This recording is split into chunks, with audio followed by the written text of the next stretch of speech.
Good day and welcome to the Spencer Report. I am L. Grace Spencer, Assemblywoman of the 29th Legislative District, bringing you informative interviews with people who are your friends, your neighbors, and local community leaders, people who are making a difference in our community. Again, I'm Grace Spencer, your Assemblywoman, and this is the Spencer Report. Today we have with us illustrious members of the fraternity Alpha Phi Alpha. We have Mark Smith, who is the president of the Greater Newark Alumni Chapter. We have Brother Jesse Branson, who is the past president, and Mr. Marvin Pettis, who is the chairman of the Education and Scholarship Fund. Welcome, gentlemen, to the Spencer Report. So tell me, what's the big deal about this black and old gold?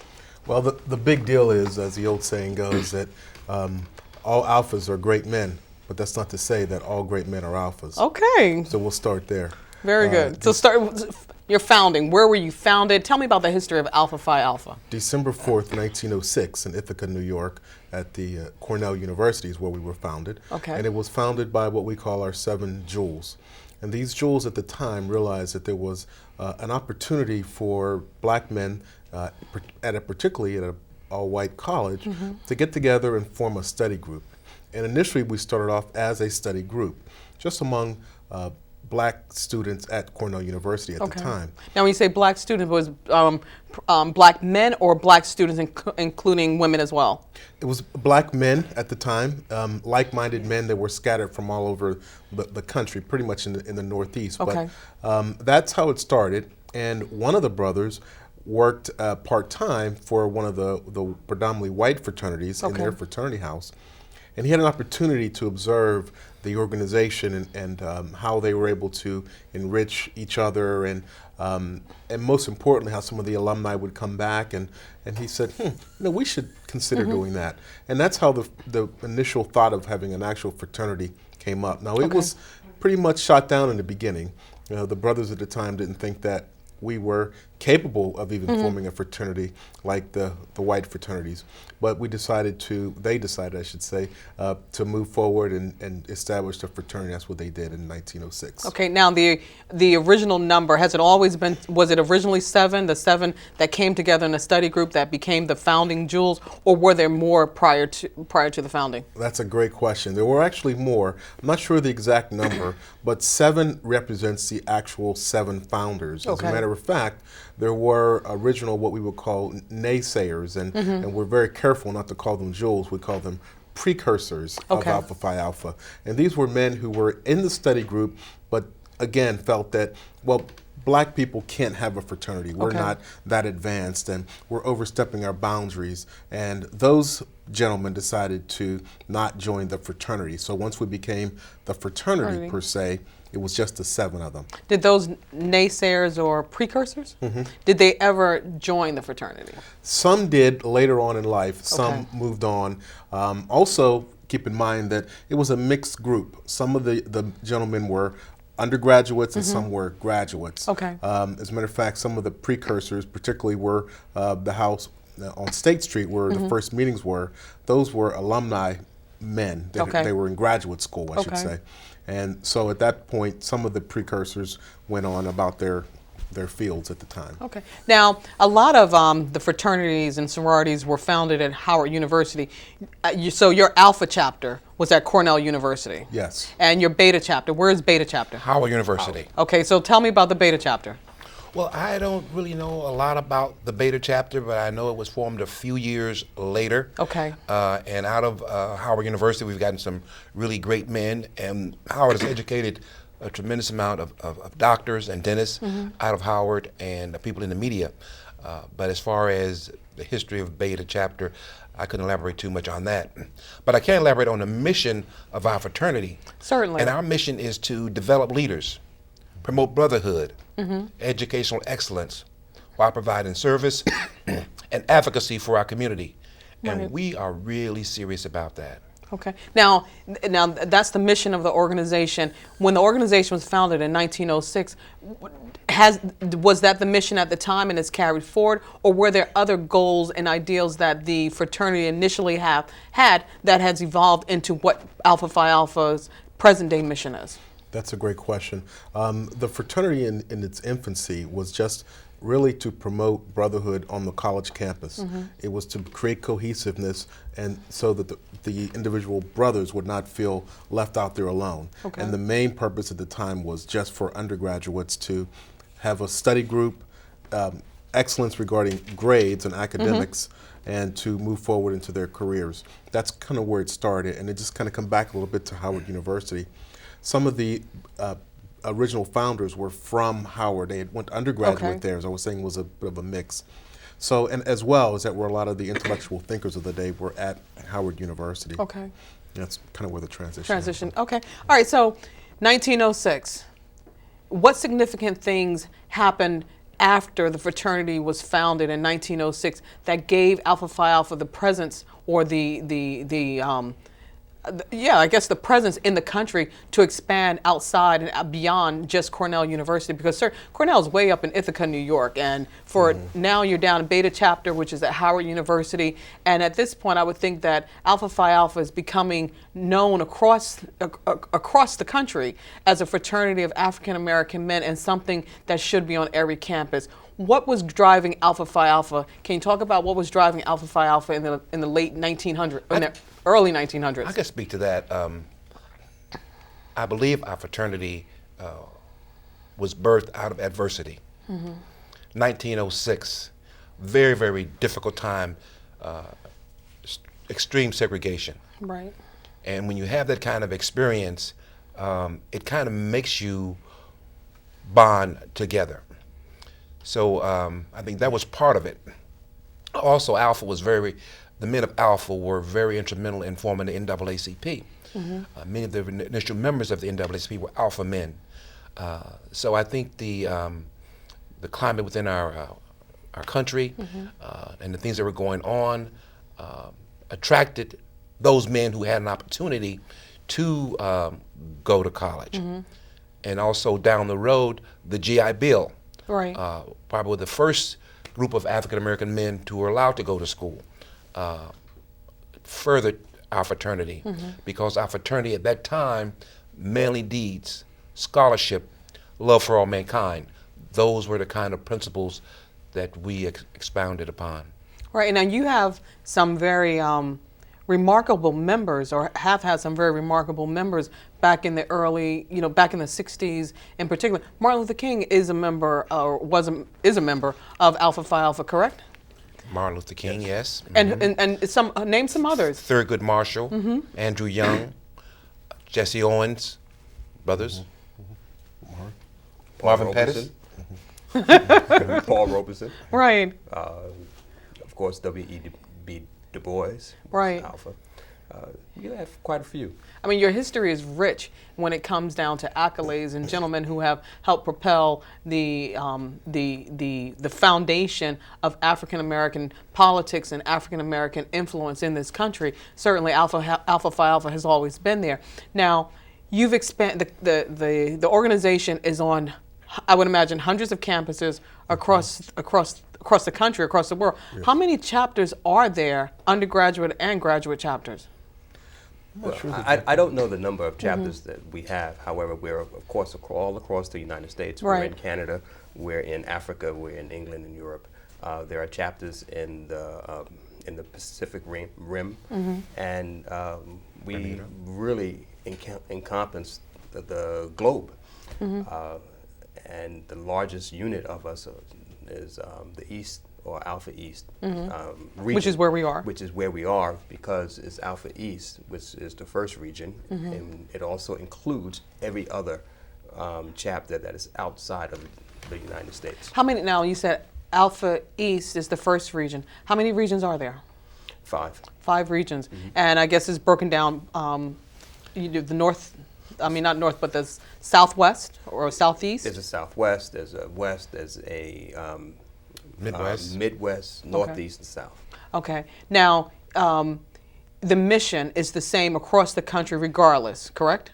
That's your national, what's the national, I'm a member of Delta Sigma Theta, and we have our national mission, and we have some local missions as well. Your chapter, which is the Greater Newark Alumni chapter, which is Alpha Lambda, I got it right, Alpha Lambda. Yes. And Alpha Lambda was founded in 1926. Now, when Alpha Alpha Lambda was founded in 1926, what was the impetus for Alpha Alpha Lambda here in Newark? And mind you, we all know Newark has gone through a transition of its own, and 1926 was a trying time, and certainly the organization comes into existence, and it begins to take its place here in the city of Newark. What was Alpha Alpha Lambda, if you can talk about what was going on with Alpha Alpha Lambda in 1926?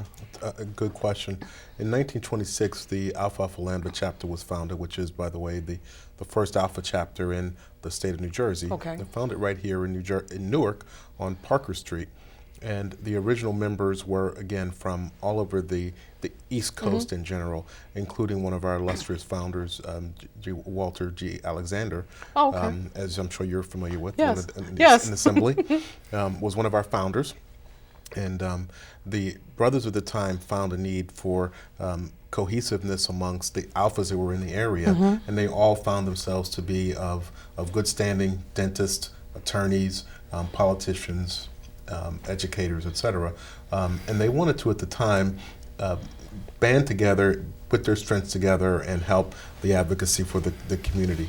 Okay. Now, how many undergraduate chapters are there in the state of New Jersey? Are they all primarily on campuses, or are there, with Delta Sigma Theta, we have metropolitan chapters or metro chapters, which encompass a bunch of different colleges. Is that the same for Alpha Phi Alpha? In different areas. Okay. As you know, in the Newark area, there was one general chapter, right. But now we've got other chapter, Patterson, Keene. Wow. Outer Row, Seton Hall. That's part of it. Okay. So I'm not sure the exact number of undergraduates, but we do have quite a few undergraduate chapters in the state of New Jersey, North Jersey, Central, and South. Those are our three regions of New Jersey. All right, now I want to change gears a little bit to learn a little more about each of you and how you came to be a part of Newark Alumni Chapter. Sure. Now, you're from, where are you from? I'm from Pittsburgh, Pennsylvania. I was born and raised, and also went to University of Pittsburgh, where I also became a member of the fraternity at Omicron chapter in 1984. Okay, now, just so that people know, because I know, and all of you know, there's single letter chapters, there are double letter chapters, and for you guys, your alumni chapters are triple letters.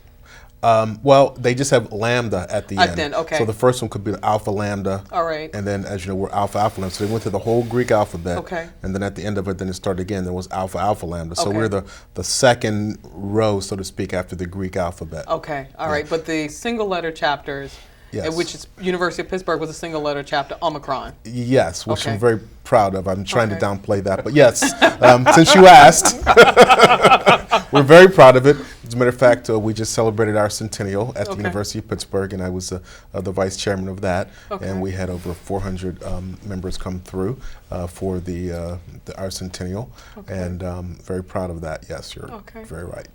All right. And you? I grew up and attended school in Chicago, a small college called Northeastern Illinois University now. Okay. It was Illinois Teachers College North. Okay. And it was at the peak of integration in the 60s. So we had about 13 students who were from the inner city allowed into the school, and that's where we were. And the issue became, you can't study but so much. Right. So what happened? One of the 13, a young lady, brother was an alpha, invited me to a social event, and I met the brothers. Okay. And I really joined just for a good time. but in all actuality, we joined because you when you're in that kind of an environment all day where you're away from your people and you're not accustomed to that, you have a need to be with your own people. Right. And so the Alphas was an outlet, and I was very much impressed with the men that I met, distinguished young men, professional lawyers, doctors, engineers, professional people. And for the most part, as growing up, we only saw the insurance man, right, and maybe a minister who wore a shirt and tie. So here I was in an environment where, wow, this is great, because all day long, I'm a fly in the buttermilk. right. And on the weekend, the Alphas was really a great place to be with the Brotherhood. And so I left there to go to grad school in the 1970s, ended up at Montclair State. Okay. And my daughter, who was, she's a AKA now, bought me a license plate. And the brother saw it, invited me to a meeting, and I've been working ever since. As a past president, you never stopped working. Never stopped working. No. Yeah. And you, Mr. Pettis? Well, when I got to Syracuse, I met a whole group of great people. But the young men that I met were very impressive. And I grew up in Brooklyn, New York. Okay. And going to Syracuse was the first time that I really went to a college campus. And on that campus was also one of the few times, or the first times, that I saw young African-American men who also, as Brother Branson just mentioned, suits and ties and those sorts of things. There was just not a lot of that in East New York and Brownsville. Right. There were other things going on. East New York and Brownsville, yes. Yes, other things going on. Of course, I wasn't involved in those things. Of course not, of course not. So while at school, I noticed that, and I decided that I would find out what group they're a part of. And I discovered that they're part of Alpha Phi Alpha Fraternity. And Syracuse was actually the Iota chapter. Okay. Now, when you say was the Iota. Then it moved to Morris Brown College in Okay. Atlanta, and Syracuse now is Delta Zeta chapter. Okay, my chapter. I just wanted to mention that to the Omicron brother. All here. right. And then after Syracuse, I went to law school in Texas. Okay. After graduating, came home to New York, took the bar, and been practicing in New York ever since. Okay. So you're an attorney, and Mr. Branson. I own and operate an insurance agency for Allstate Insurance Company. Okay. And Mr. Smith. I'm director of sales for a medical device. Okay. All right. See, illustrious men of Alpha doing the things that Alpha men do. Yes. All right. So you're now part of Newark Alumni Chapter, or the Greater Newark Alumni Chapter, Alpha Alpha Lambda. What is Alpha Alpha Lambda doing in our community today? I'm glad you asked that question. That's part of the reason that we're doing a lot in the community. Every month we have what we call service projects, and we're always working closely with the community. And when you, thanks by the way for inviting us to the show. It's a pleasure to be here. And you mentioned about bragging on ourselves. We love to brag on ourselves because we're doing a lot of things. And as I thought through all the things that we are doing in the community, particularly right now, it would take a lot for me to go through everything in great detail. So I had to pick and choose. And I decided to pick first off, let me just put in a plug that we are having our Eastern Regional Convention here in Newark in March 25th to the 29th. That's correct. That's correct. Congratulations on that. That's a big accomplishment. Newark, Newark is an up and coming town, and certainly I expect the mayor to roll out the gold carpet for you guys and show you a good time. Absolutely. So that's one of the things that we've got going on. In addition to that, I decided to bring Brother Branson here in particular to speak on some of our ongoing projects that were kind of our hallmark things, which is our Leadership Development Institute, as well as our Martin Luther King Jr. Oratorical Luncheon. So those are our marquee events that are done every year. We hold them in Newark, and we try to recruit from Newark, and we're really focused on the community. And I'm going to let Jesse take it from there. Okay. For the last 16 years or longer, we've been promoting and putting together a Dr. Martin Luther King program. And how it works, we contact local schools, middle schools, within Newark, East Orange, Montclair, the surrounding area. Okay. And we call on and ask the teachers and guidance counselors to handpick up and rising 7th and 8th graders to be a part of this speech competition. Okay. The topic is usually the same, Dr. King's perspective of the world today. And it's exciting, it's challenging. Our young men are really, really in a crisis. I'm sure they have a lot to say this year because of all the things that have been happening. But young African American men need a forum. Right. And that program touches a lot of individuals. It brings together school teachers and parents, aunts and uncles, and it just creates a great synergy of community. Right. So 16, 20 schools, we call upon them. And this year we're going to have 26 individuals who will compete on December the 6th in a preliminary speech contest. Okay. And out of that number, we'll select 7 to be a part of our Dr. Martin Luther King Oratorical Luncheon that'll take place January the 10th at Metropolitan Baptist Church at 11 o'clock. Okay. And that's pretty much how it works. So we have a great time. The schools get involved. One particular school, Sojourner Truth Middle School, one year took the whole idea to a whole new level. Right. They had an assembly. They let the students from the classrooms pick the people who were going to be a part of their little program. Okay. The students came out and they spoke. And the students in the school voted on who they want to participate. Wow. It was awesome, and I was there to see it. And so all of these students, for the first time, got a chance to vote, got a chance to hear about their history, about Dr. King, and get a chance to practice their skills.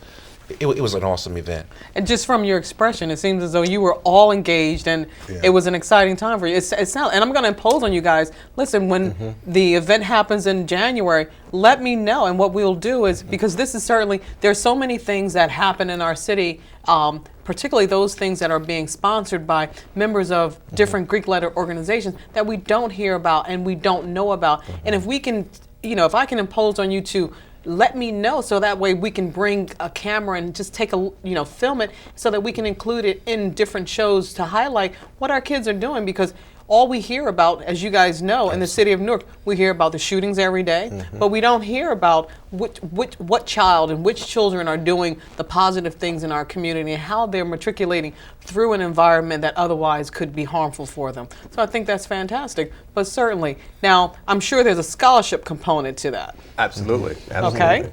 For over 20 years, Alpha Alpha Lambda, through its foundation or fund, it's the Alpha Alpha Lambda Educational Scholarship Fund. Okay. And what we are in charge of is giving out scholarships to needy students.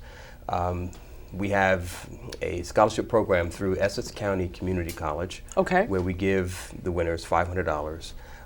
But those are the students who not only graduate, but also will matriculate in a 4-year university. Okay.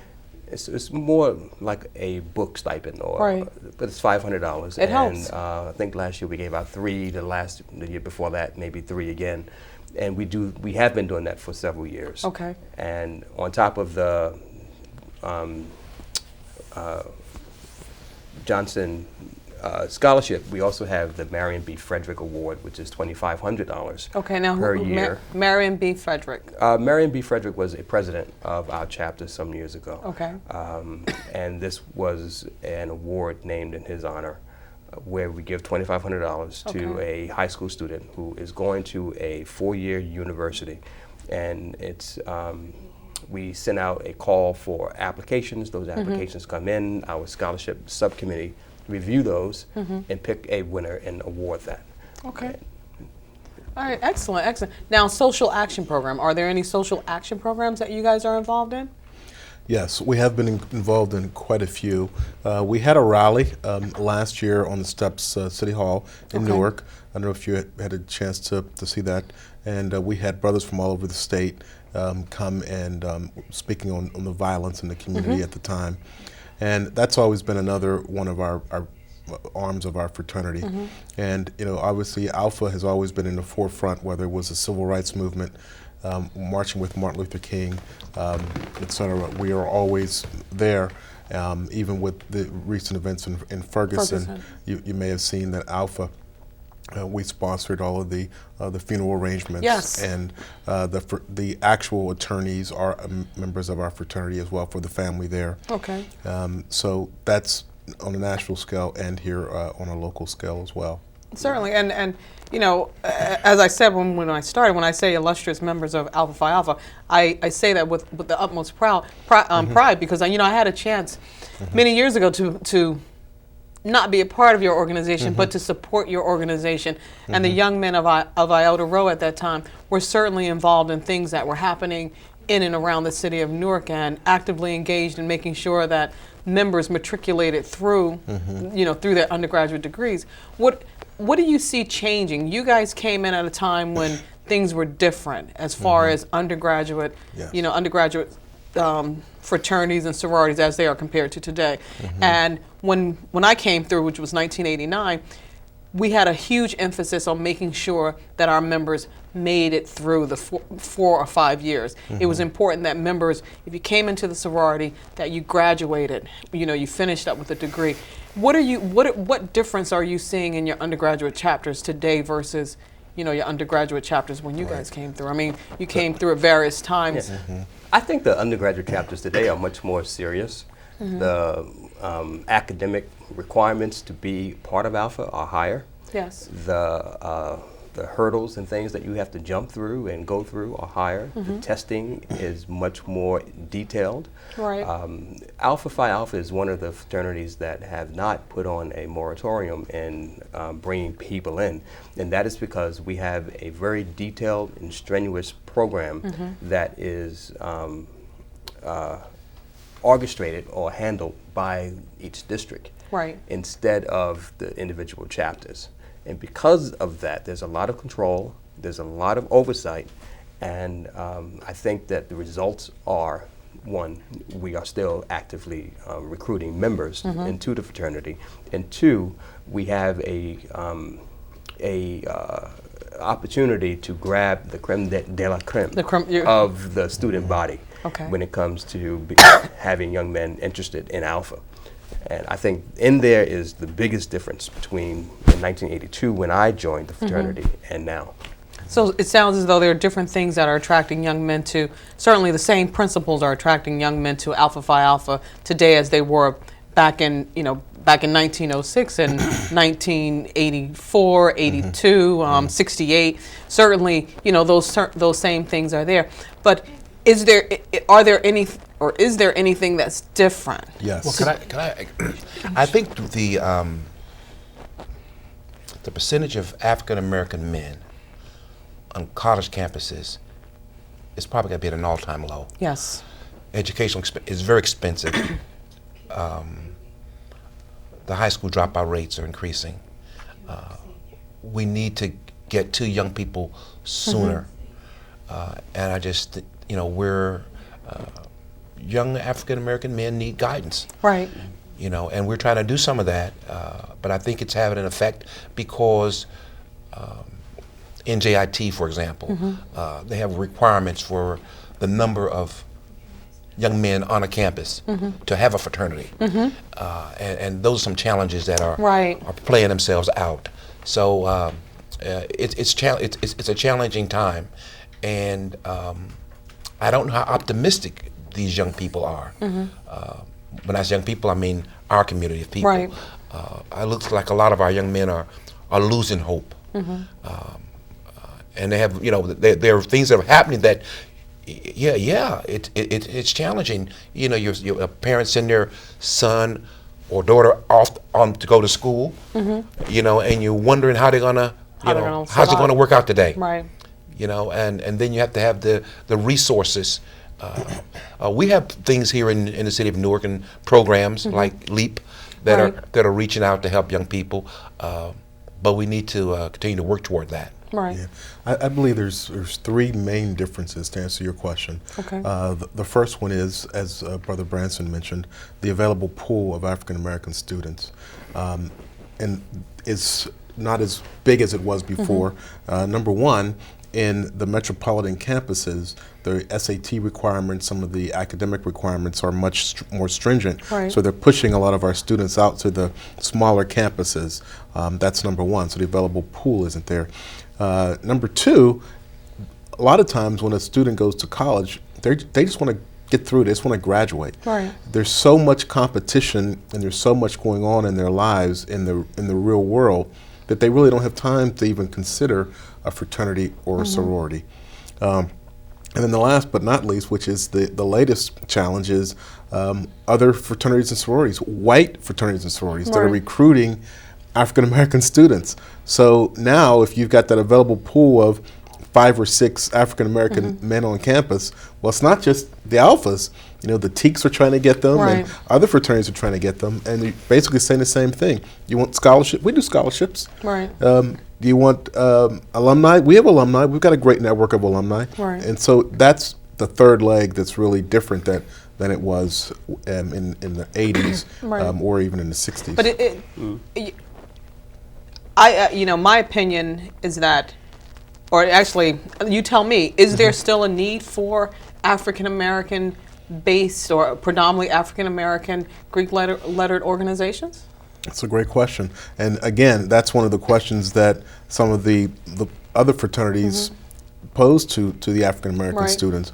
I believe that it still is in regards to networking, in regards to work that can be done in the community collectively as opposed to one or two, as well as the bond of, I can tell you from Alpha specifically, we're all very competitive amongst each other, not just in stepping, but grades as well. Right. We had to have the highest GPA. We had to have you know, every brother had to be in a leadership role on the campus. And I think those are some of the things that continue to pull us together, even on the undergrad, that once you get out and you graduate, you're still going to have that in you, that need to be a leader. And again, I'm speaking of Alpha. Okay. And if you're kind of a lone wolf, you're kind of just breezing through and getting by. But, you know, we always try to be exceptional, not just average, but be exceptional. Okay. Did you want to add something, Brother Branson? Well, maybe on a little bit of a different topic. I wanted to speak about one of our national programs. Okay. It's called our Leadership Development Institute. Okay. And what we do is recruit up and rising juniors and seniors. Okay. And we take them away for 4 days on a college campus. And for many times, it's the first time a student has been on a college campus. Okay. Currently, in this area, we're on the campus of Long Island University, Brooklyn. Okay. And so in a week in July, we take them to workshops. And the workshops include things like conflict resolution, Robert Rules of Order, goal setting, finance, dating etiquette, health, how to negotiate a police stop. Okay. And it's an awesome program, and it's national. And so for 4 days, these students, for little or no funds of their own, sit through workshops, fast-moving workshops, and we take them out for usually some social event as well. We took them to see Holla If You Hear Me, The Life of Tupac in the city. They were just blown away to be able to go to a Broadway show. And then we took them out to Long Island to see a baseball game. I don't know the name of the team. I can't remember the name of the team, but the baseball team, and also the home of Nathan Hot Dogs. But those kind of programs where they're in workshops, 45 minutes long, and able to discuss issues and learn about Robert Rules of Order, mock trial, and those kind of things. And the brothers do an excellent job. I mean, the things it's always a joy to go because, you know, you learn, and some things you take for granted, but there's always learning going on. And when they get done with that program, I've been doing it for 15 years.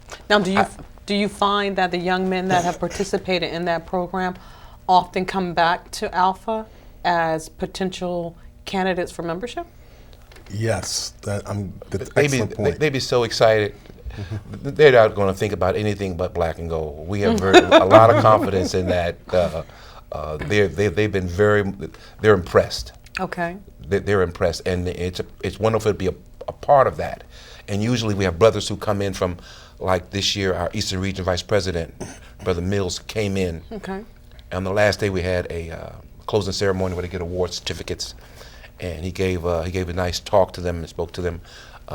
So Alphas are doing some great things. The only disappointment to me is that we can't take more students. Usually it's 5 or 6, but those 5 or 6, they really get a chance to see other young men like themselves who are aspiring to do exceptional things, from engineering to pilots to attorneys and all sorts of things. So that's a wonderful program, and it's done nationally.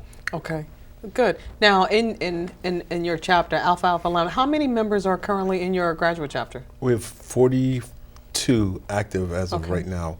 We just had 4 new members just join recently, so now we're at 42. Okay, excellent. So now you have your program that's happening on Saturday. Next year you have the presentation of the 7 people, the 7 young men. Dr. Martin Luther King Oratorical Contest, January the 10th, Metropolitan Baptist Church, 11 o'clock a.m. Okay, now is that a ticketed event or it's a ticket? It's a hot ticket. It's a hot ticket. Is it We always sell out. No, it's not. No, it's only like $35. Okay, that's not bad. That's not bad. The pastor there, David Jefferson. Yes. He is also an Alpha. Okay. I think I knew that. That is a wonderful church. It is. It's a wonderful church. It's a community-based.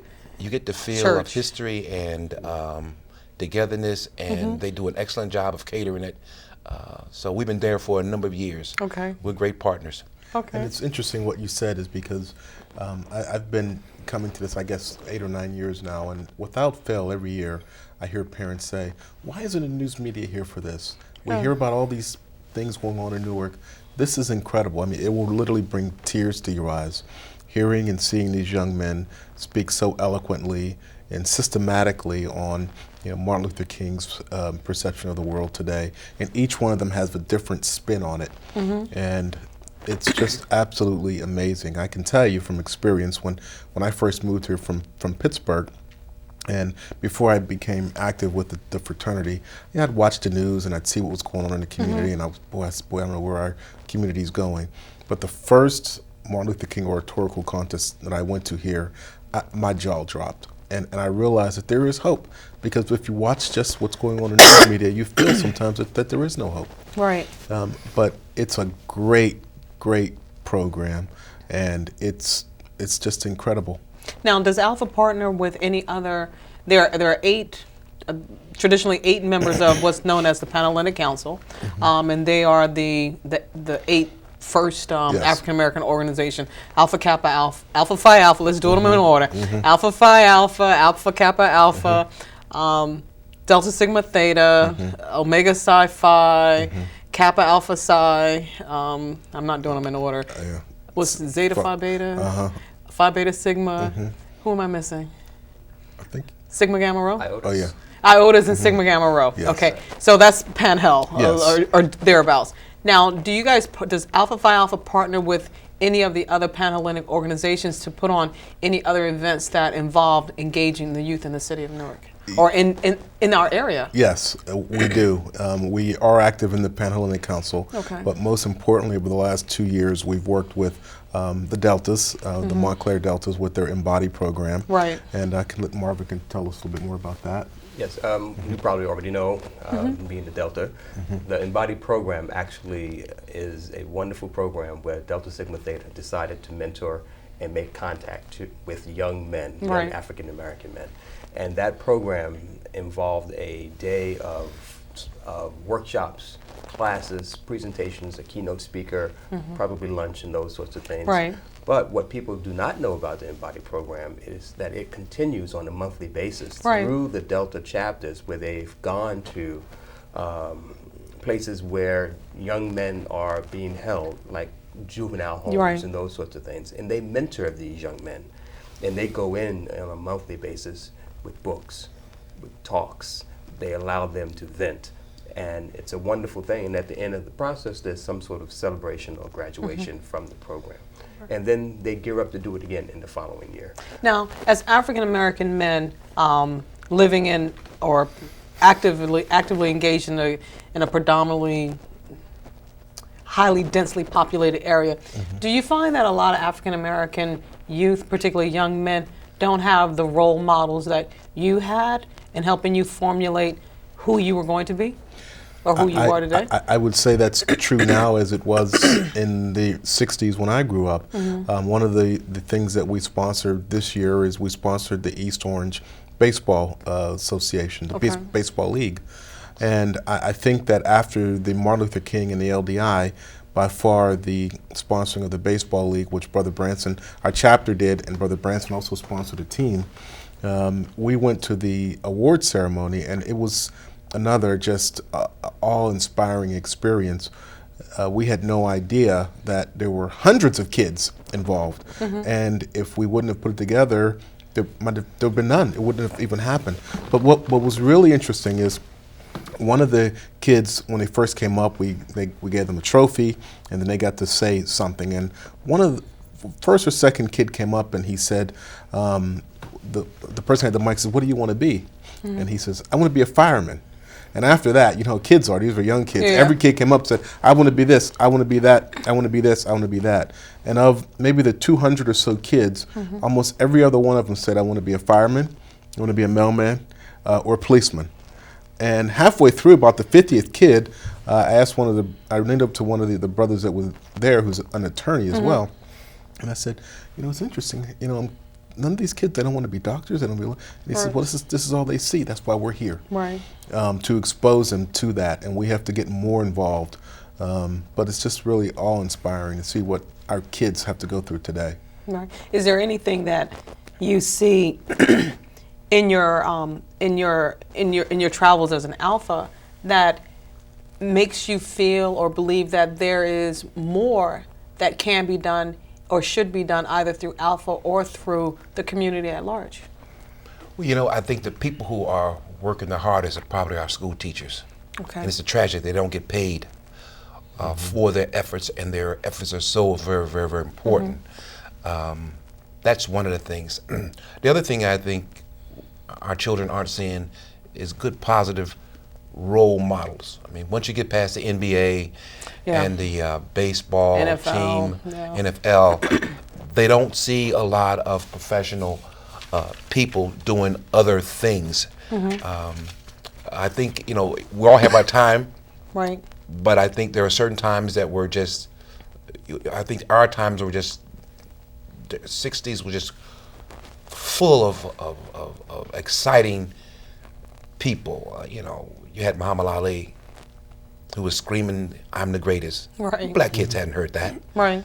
Then you had James Brown, Right. It's true. "Say it loud, I'm black and I'm proud." I mean, you got to hear that once. I mean, that helps once in a while. Right. Right. To hear that, and I don't think they're hearing it frequently enough or seeing it, and I think they're discouraged, I believe. Okay. Now, go ahead. I was just going to say that I think all of the Divine Nine, at least most that I know, have programs that work independently of the Divine Nine by themselves. I think that in the future, more programs of mentoring and those sorts of things, like the Embodied program, like our LDI, if we incorporated more of the Divine Nine, I think that we'll be able to reach more students. Okay.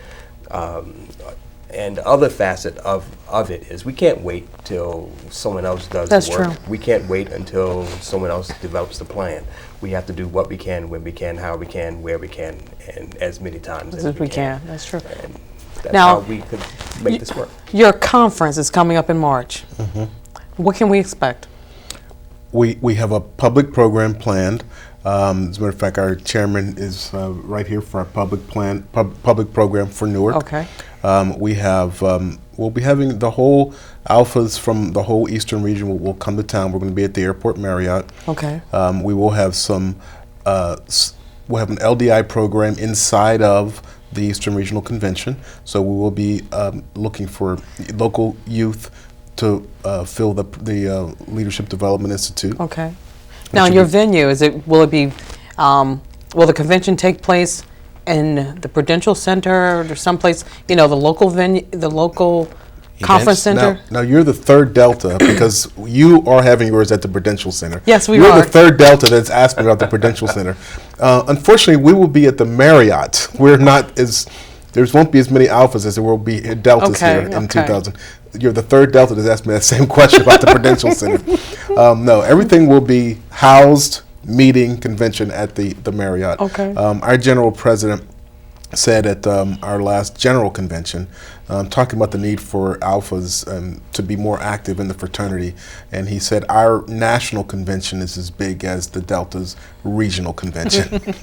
And so, just to give you an idea of what we're working with. Okay. But it's going to be just as grand. No, I'm sure it will be. And it's March. What are the dates again? 25th through the 29th. Okay. I'm not sure if I'll be around at that time because there may be some other things that take my attention away. But certainly, I would encourage you, because that's a Thursday. It starts on a Thursday? Yes. Okay. The New Jersey State Assembly meets on usually Mondays and Thursdays.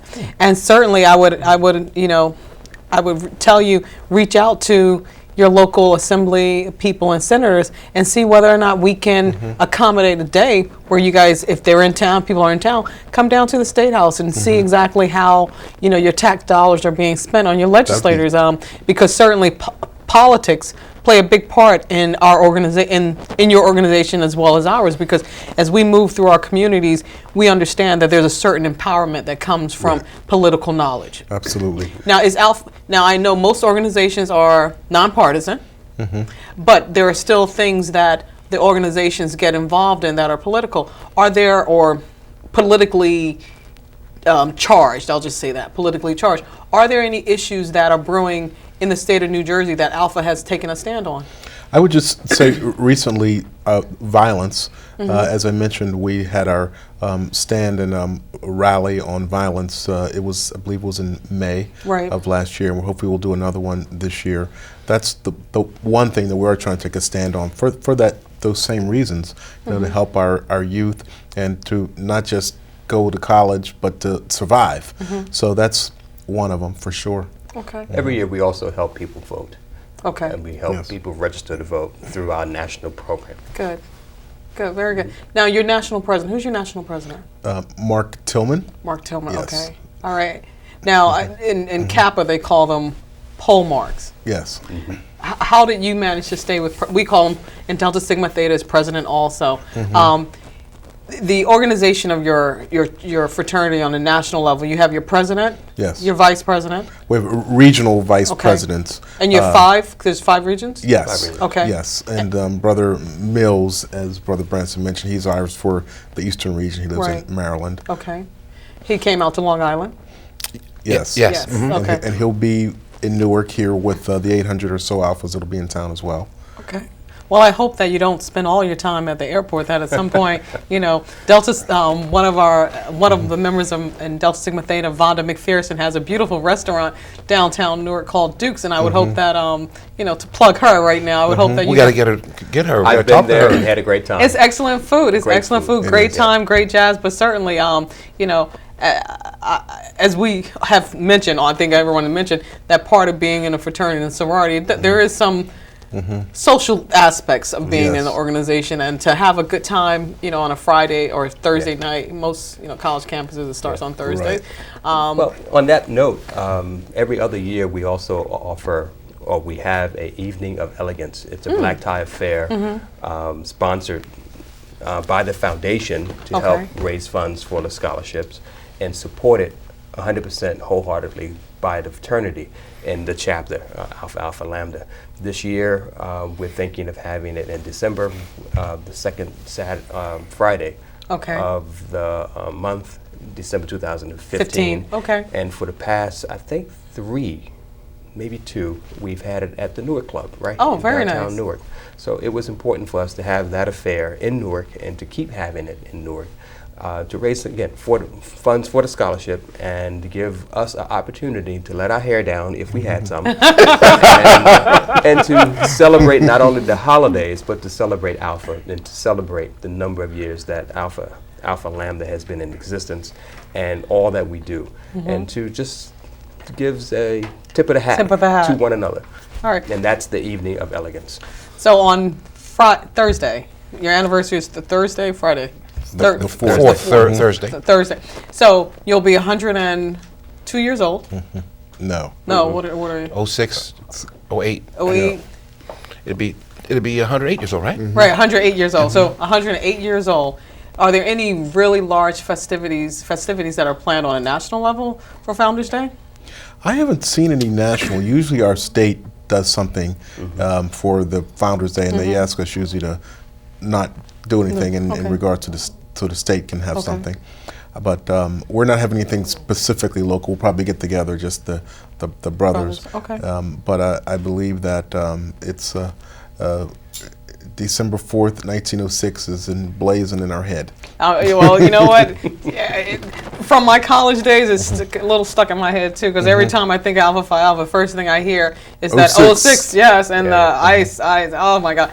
But it was certainly a great time that I had when I was an Alpha Angel for the Iota Rho chapter. Now, every year we have at the State House a lot of different organizations, primarily the sororities. They do what's called for the Deltas, it's Delta Days at the state capitol, and the AKAs do it the same thing.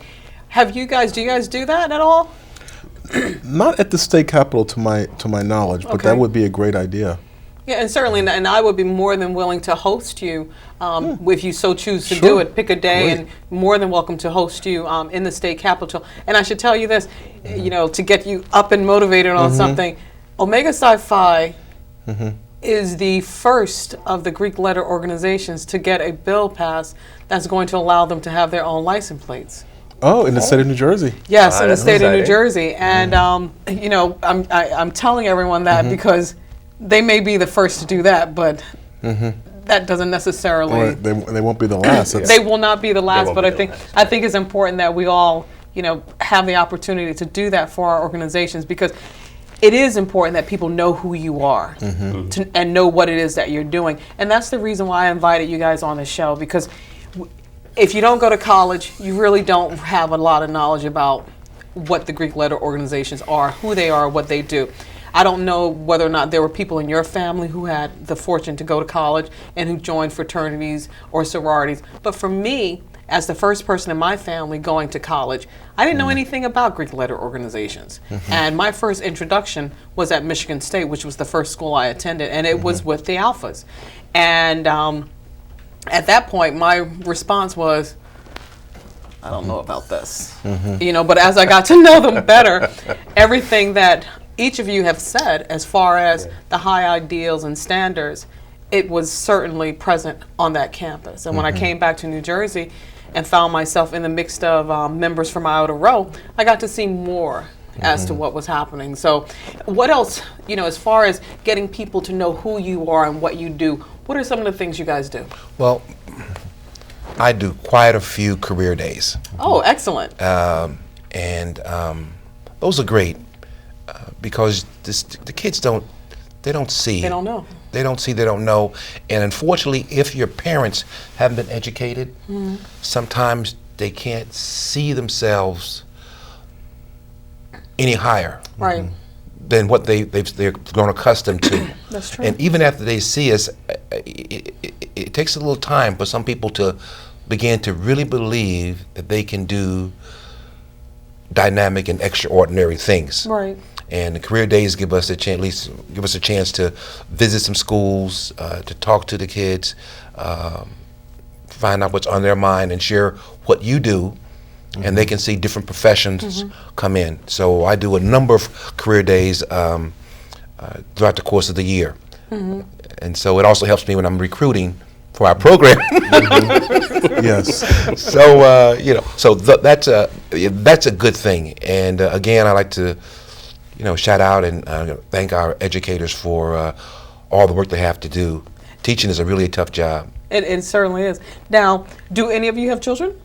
Yes. Okay. Are any of them in college? I mean, are they following in their father's footsteps? That would be a dream. Well, my son works with me. Okay. He attended Morehouse College in Atlanta, and Is he an alpha? He don't want to spend the money. But he's a tremendous son, and he had a great education. So kudos to Morehouse University, Morehouse College in Atlanta. And my daughter, she's down in Philadelphia. She's an attorney. Okay. She's an attorney, and she went to Villanova. Okay. So we're very proud of them. My other son's down at FAMU, making it a career. So you know, so you know, at least their minds are In the right place. in the right place. So, Certainly. yeah.